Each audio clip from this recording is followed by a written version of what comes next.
Selamat pagi buat anak-anak kami sekalian, salam sejahtera. Kita kembali berjumpa dalam pelajaran biologi. Kali ini kita mempelajari materi genetik bagian yang ketiga. Setelah selesai materi genetik 3, maka akan kita lanjutkan ke topik berikutnya. Nah, adapun pada hari ini dalam pembelajaran materi genetik ketiga yang kita ulas adalah kode genetik dan sintesa protein.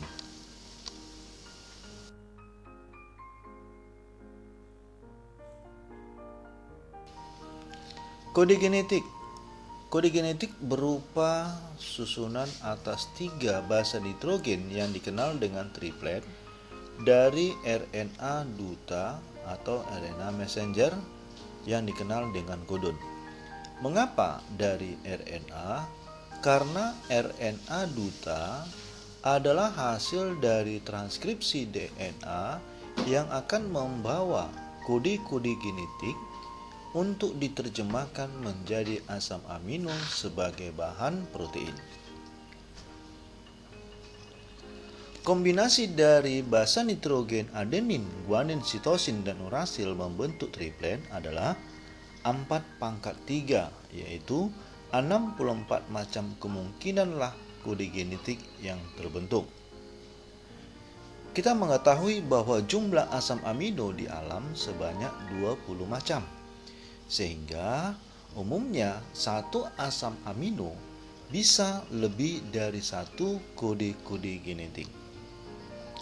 Dalam sintesa protein memiliki 3 jenis kodon, yaitu start kodon berupa AUG yang diimplementasikan jenis asam amino metionin. Artinya, pada saat sintesa protein pasti diawali dengan start kodon. Yang kedua, kodon asam amino dalam peristiwa elongasi, yaitu menerjemahkan kode-kode genetik menjadi beberapa asam amino. Sedangkan yang ketiga, stop kodon adalah urasil adenin, urasil adenin guanin, dan urasil guanin adenin berupa basa nitrogen yang menandakan stop. Artinya sintesa protein telah selesai.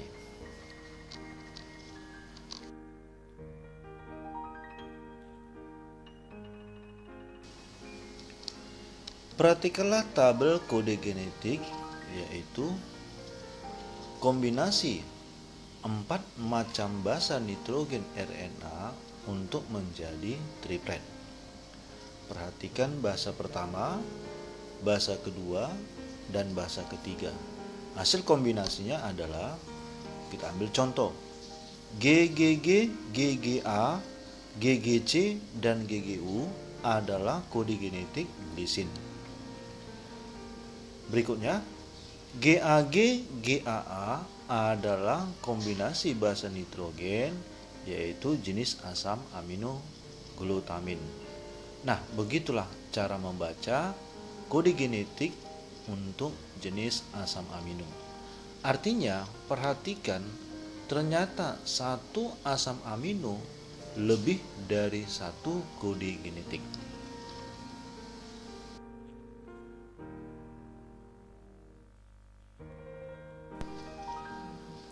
Sintesa protein adalah suatu proses pembentukan protein melibatkan sintesis RNA yang dipengaruhi oleh DNA dengan tujuan menggabungkan beberapa asam amino.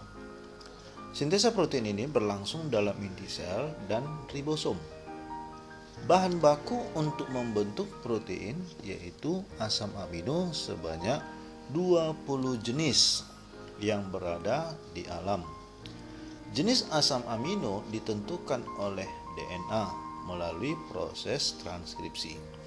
Sebagai dasar mengetahui informasi genetik dalam DNA untuk menghubungkan antara genotip dan fenotip.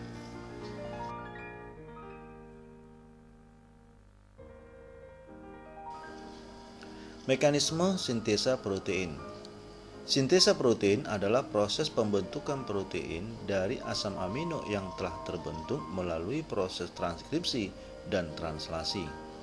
Nah, kita bahas satu persatu proses sintesa protein. Pertama, transkripsi. Transkripsi adalah proses mensintesa RNA dalam cetakan DNA dengan enzim RNA polimerase.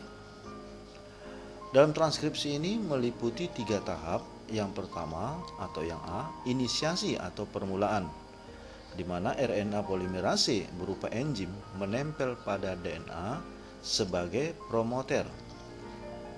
RNA polimerase mulai membentuk RNA duta atau messenger.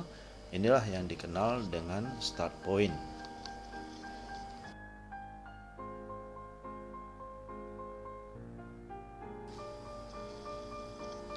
Fase berikutnya atau fase yang B, elongasi atau pemanjangan. RNA polimerase bergerak sepanjang DNA cetakan.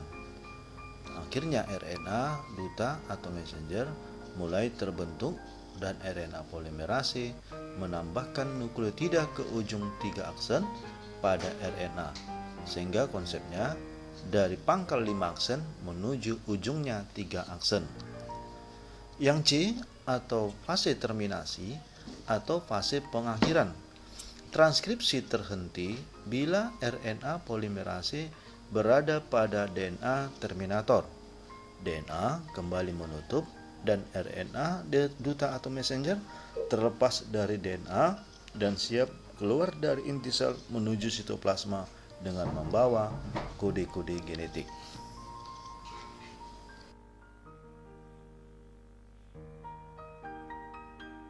Nah, perhatikanlah skema proses transkripsi.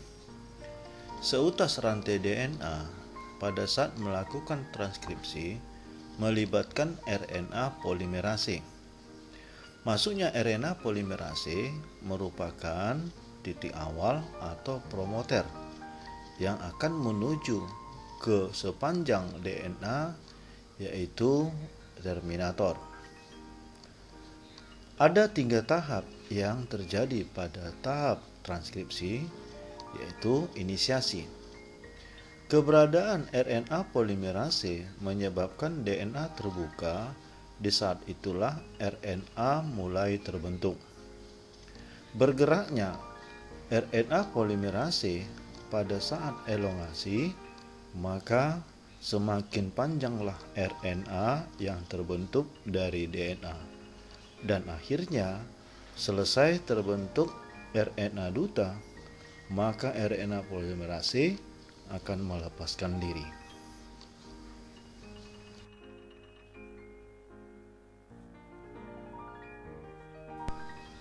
Tahap yang kedua dari sintesa protein adalah translasi atau proses penerjemahan.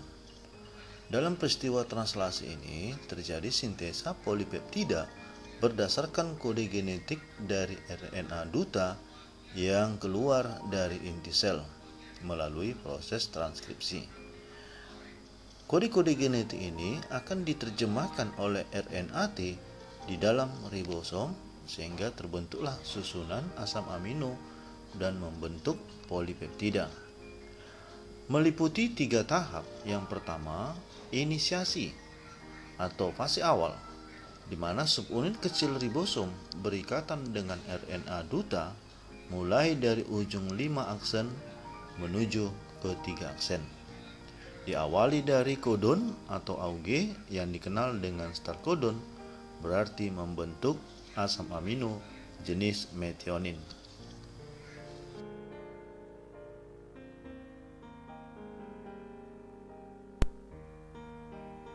Tahap berikutnya yaitu elongasi, di mana elongasi ini artinya pemanjangan terbentuknya asam amino.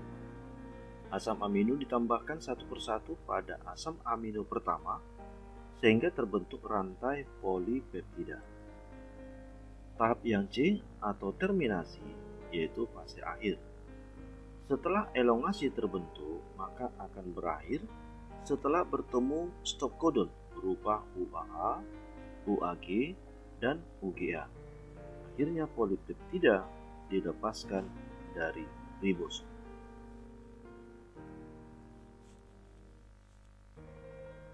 Sekarang perhatikan skema proses translasi.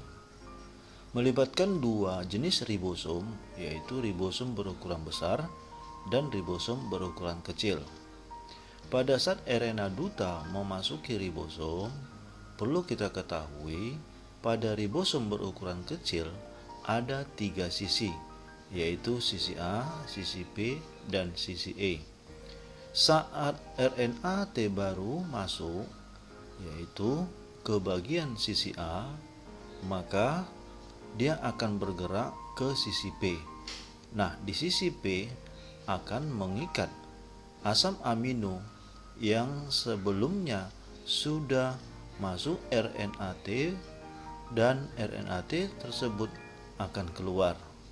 Nah, terdapat gambar RNA-T yang baru masuk, itulah yang berwarna biru. Nanti dia akan bergerak ke sisi P, dan selanjutnya di sisi P akan merangkai asam amino yang sudah terbentuk lebih dahulu.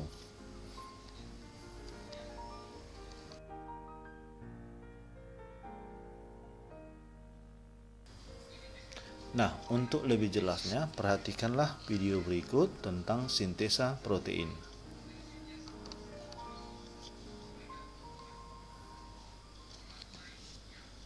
The basic unit of all living tissue. In most human cells, there is a structure called the nucleus. The nucleus contains the genome. In humans, the genome is split between 23 pairs of chromosomes. Each chromosome contains a long strand of DNA, tightly packaged around proteins called histones. Within the DNA are sections called genes. These genes contain the instructions for making proteins. When a gene is switched on, an enzyme called RNA polymerase attaches to the start of the gene. It moves along the DNA, making a strand of messenger RNA out of free bases in the nucleus.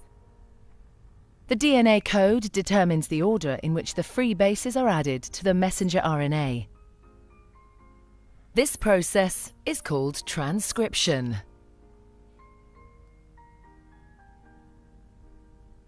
Before the messenger RNA can be used as a template for the production of proteins, it needs to be processed. This involves removing and adding sections of RNA. The messenger RNA then moves out of the nucleus into the cytoplasm.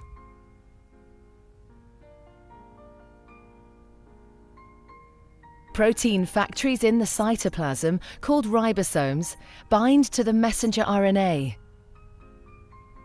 The ribosome reads the code in the messenger RNA to produce a chain made up of amino acids. There are 20 different types of amino acid. Transfer RNA molecules carry the amino acids to the ribosome. The messenger RNA is read 3 bases at a time.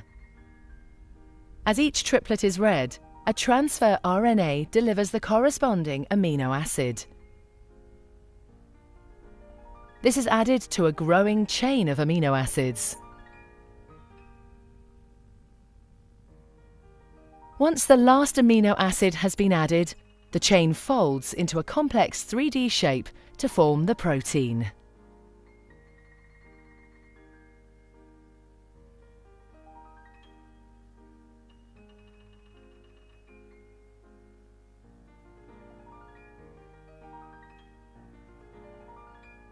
Nah, sebagai rangkuman proses sintesa protein, perhatikan skema berikut. DNA melakukan transkripsi dengan tujuan membentuk rantai RNA messenger. Lalu RNA messenger keluar dari inti sel menuju ribosom dan melakukan proses translasi, di mana RNA-T datang membawa berupa asam amino yang selanjutnya akan terbentuk polipeptida.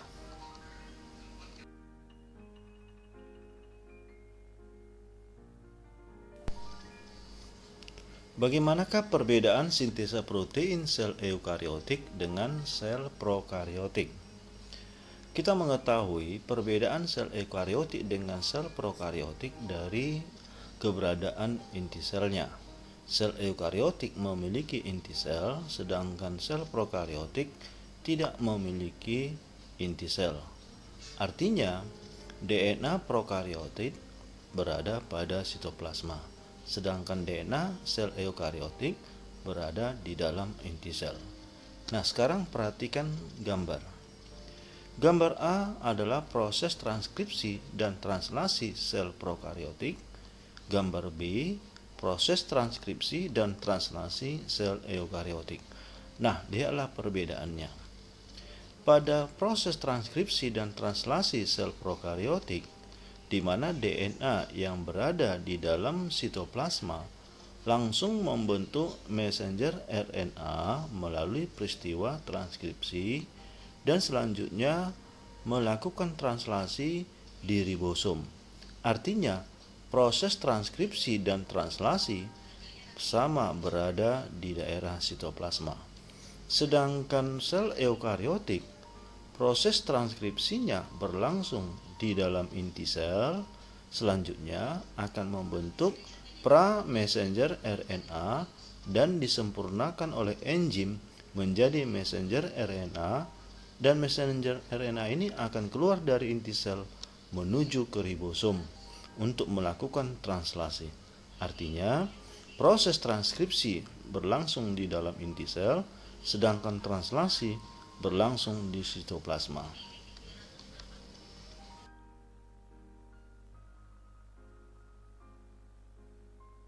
Demikianlah pembelajaran kita tentang materi genetik. Semoga penjelasan ini bisa berguna bagi kita semuanya. Terima kasih.